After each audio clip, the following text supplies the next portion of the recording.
Fala, bom dia, é nóis! Metendo BH mais uma vez aí. Pisadão. Não sei, mano.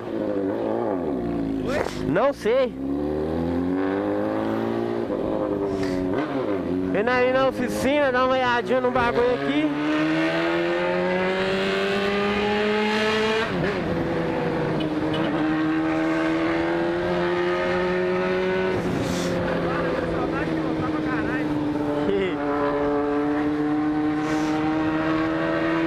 É, meu Deus do céu, e minha moto no chão, é meu Deus do céu, minha moto no chão, isso aí, rapaz.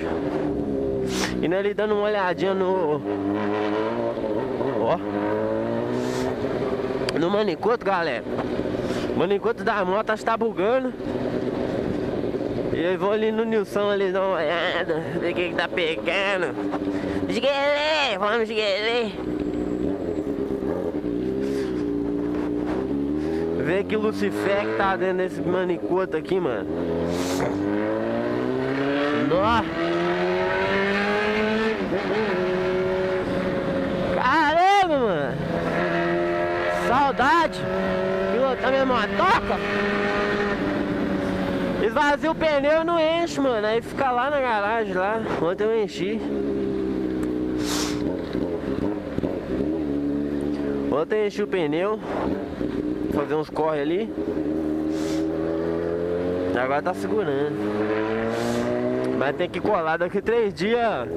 Daqui 3 dias vazia. Tem que ir lá no baraca pegar os pneuzinhos lá. Ele tá com os pneuzinhos lá pra mim. Só que tá osso, mano.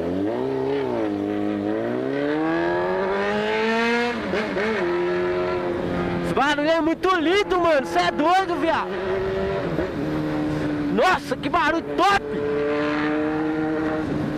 Oh, caralho! O outro esqueceu como é que anda de garupa, né? Tá igual um boneco de Olinda. É isso aí, rapaziada. Cê é doido! Eu nem sei se o Nilson vai estar lá, mano. Tô indo lá é de curiosidade mesmo.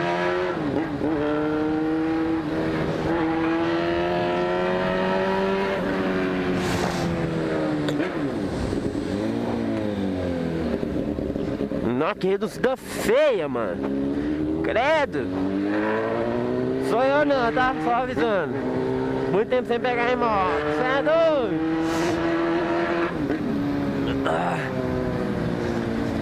GoPro no submarino bolado. Cê é doido. Dá nada pra mim, dá nada pra ninguém. Cê é doido. E é isso aí, mano. Vamos que vamos. O negócio é o seguinte, rapaziada. Tá dando polícia, igual doido em BH. E aí eu tô pensando em voltar pra ponteira original, velho. Porque se a gente tomar a multa não tá dando certo não, nada certo. Pra comer de conversa. O bagulho tá é doido. Tá é cabuloso. Presta ficar tomando multa não. E aí... Você já viu, né? Tem um irmão meu ali, um camarada, que ele tem um escapamento original da Hornet, da moto dele. Aí ele tirou e botou um aberto. Aí tá pra vender a moto, dependendo, vou ver se eu consigo negociar com ele o escapamento dele.